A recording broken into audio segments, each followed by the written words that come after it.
Okay, hello guys and welcome back to our Dark Souls challenge run. Last time we were starting off nicely and then fell down very deeply, very far. We've defeated Calamite last time, but we also died to Manus, I think 3 times already. Yeah, let's see if we can do it this time. I did think a little bit about the fight and what we could do, and I mean, I actually quite often here use Sif as a summon, but I want to stay at our no summons rule here, so I'm not doing that. And maybe we can this time run here in such a way that we don't already lose the first Estus, alright. Yeah, man, I'm thinking about the claw. The thing is that due to the fact that we are two-handing the weapon anyways, I'm not too sure if it is so worth to use the Black Knight sword here. I think it should be a little bit faster.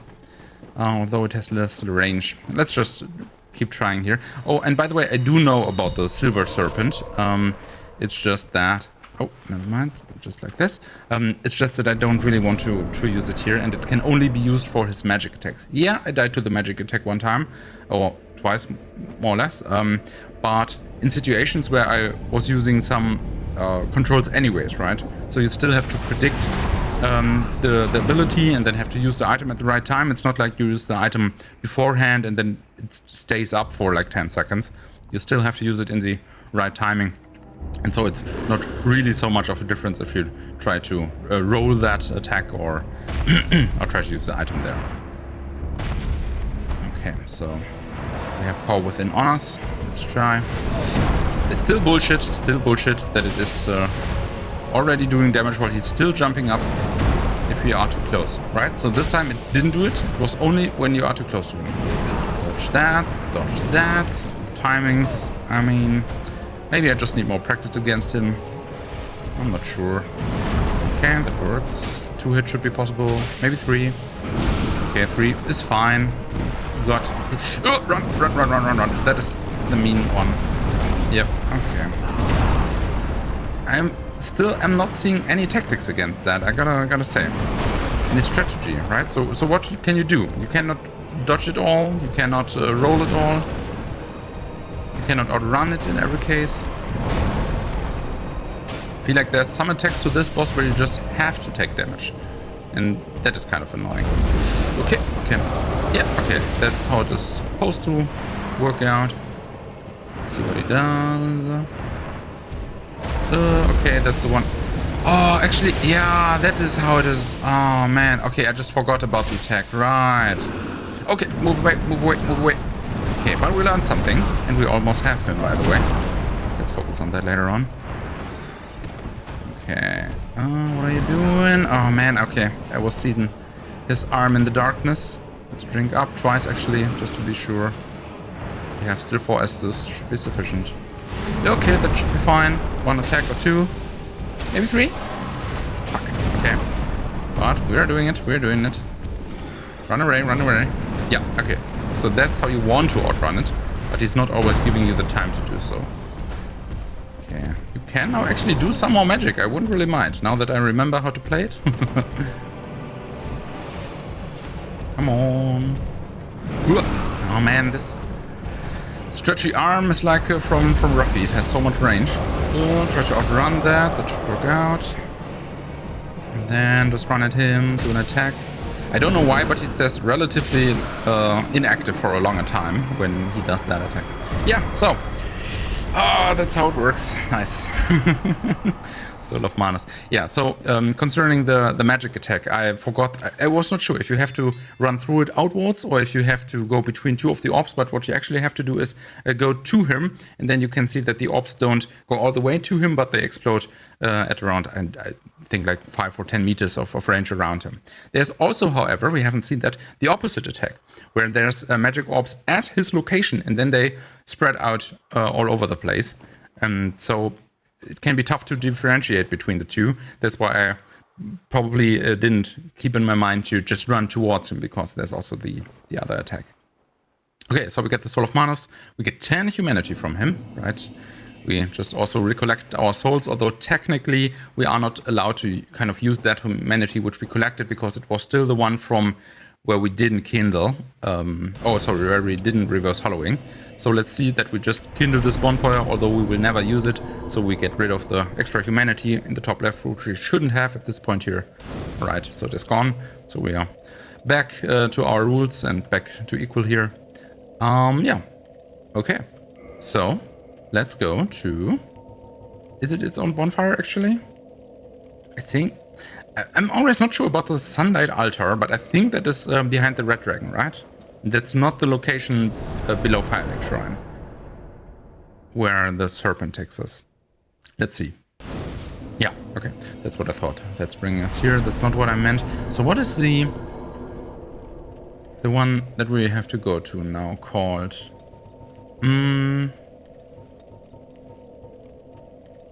Is it still not warpable? That's a little bit strange to me. But yeah, okay, then let's just go to Firelink Shrine. Or maybe I'm just not recognizing it by the name. Let's just see what it says when we head there.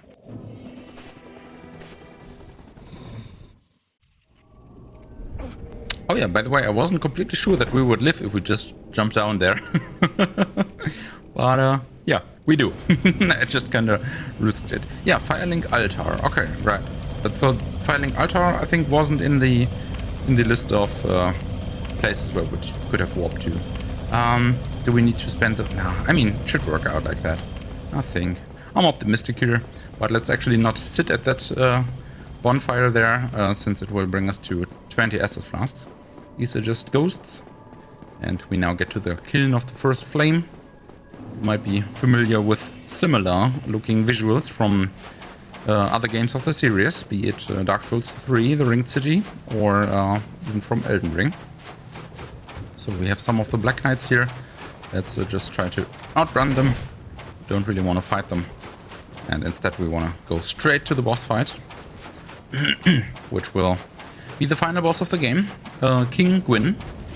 And yeah, after that we have nothing left to do in this playthrough. That will be the finisher of this challenge here and of the run, and probably the last episode in the series. Let's see, maybe we die 20 times to him and there are 3 or 4 more episodes to come. But I don't think so, and of course I don't hope so. A special thing about that boss is that you can actually parry him, although parrying can be a bit annoying against him, since the timings are a little bit strange of some of the attacks. So if you manage to do that and to play it out, it's actually quite a strong strat and trivializes the boss fight. And as you have seen in the beginning of the playthrough, I am confident with some of my parries, but not with all of them. And I mean, we can test it a couple of times, but if it is not working out too well, then yeah, I will not focus on that too hard. So I think we should be able to get the power within first, and then you should do a jumping attack. And okay, so that didn't work out. That didn't either. Let's try. Okay, one more. That's a grab. One hit. Yeah, okay, nice. That's how we wanted it. And as you can see, the damage is quite impactful. And then there is some rotation to that, I think, where you want to drink an Estus to trigger a certain attack. Okay, worked out like that.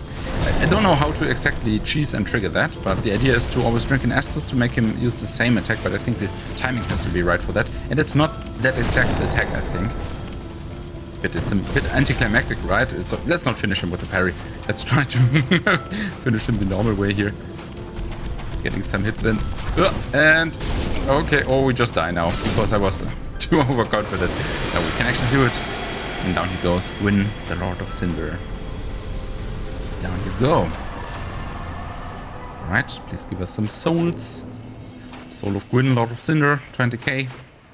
And yeah, we do have the choice to either go back out here or to kindle the bonfire here with our own soul.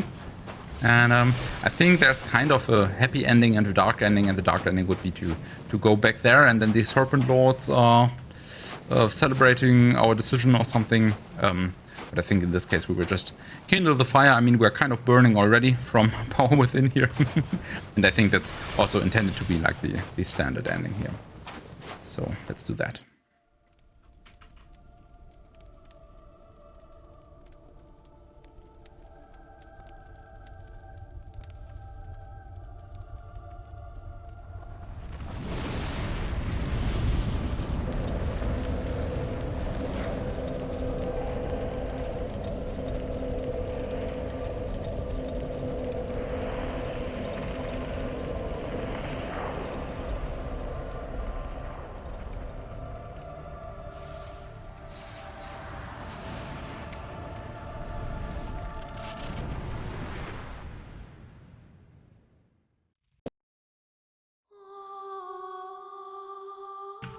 So we are sacrificing ourselves to kindle the first flame and to basically repeat the cycle to bring everything to where it was before.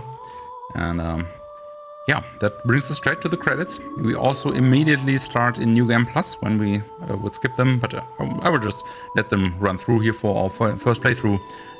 That's fine, I think. Let's talk a little bit about the game overall, about future challenges and stuff like that. So first of all, thank you very much for all the feedback and comments and so on over the course of the series. I was really let's say, unsure how these things would work out, and I am now kind of optimistic to do really actually more runs and more games and stuff like that. As you might have noticed, English is not my mother tongue or mother language, and so yeah, in just cases like this here, I'm kind of fishing for words sometimes, searching for the right words, but it seems to still work out for most of you guys, which I'm very thankful for. And also I want to just thank you for all your support, feedback, be it on the so oftenly mentioned platforms like Patreon or the channel membership, if we should have set it up at this point. I'm kind of pre-recording here for a little bit, I got to admit. But thank you anyways for all of that. And yeah, I also definitely plan to do Dark Souls 2 and 3. Of course, also Elden Ring, Sekiro for sure. And then from there on, it's a bit more problematic. So I'm a PC gamer by heart, and I do not own any of these consoles where we could, for example, play the Demon's Souls remake. So that will be a problem, and we will have to see how we can do that at some point, maybe.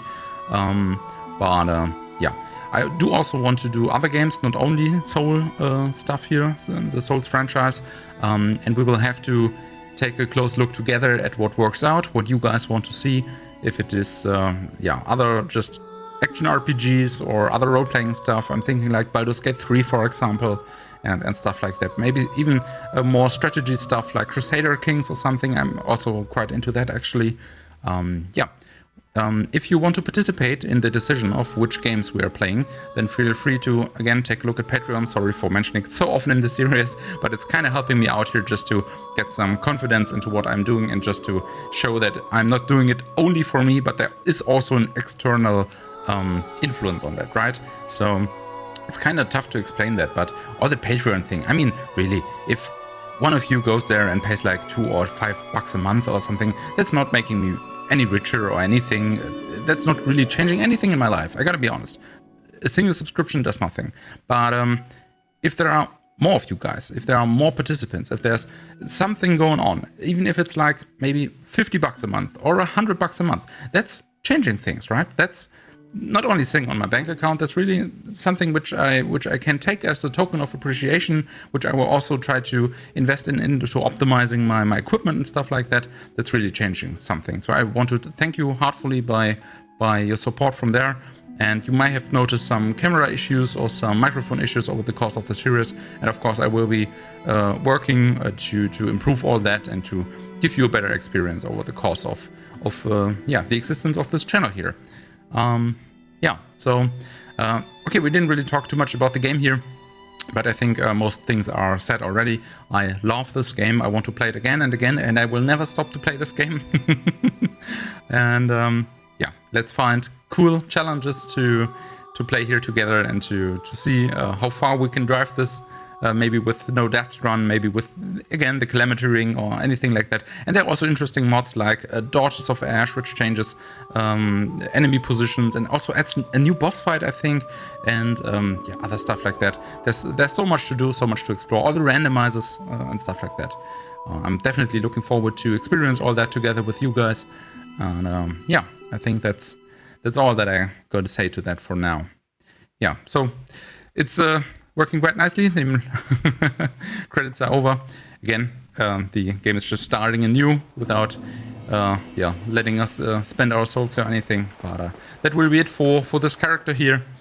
So if you want to participate in the decision of the next game, again, sorry for the third, and I promised the last time, take a look at Patreon or maybe our channel subscription, channel membership solution here. They will be able to vote on next game and upcoming challenges and stuff like that. And that's it. Thank you very much for watching, and I'll see you in the next one. Bye.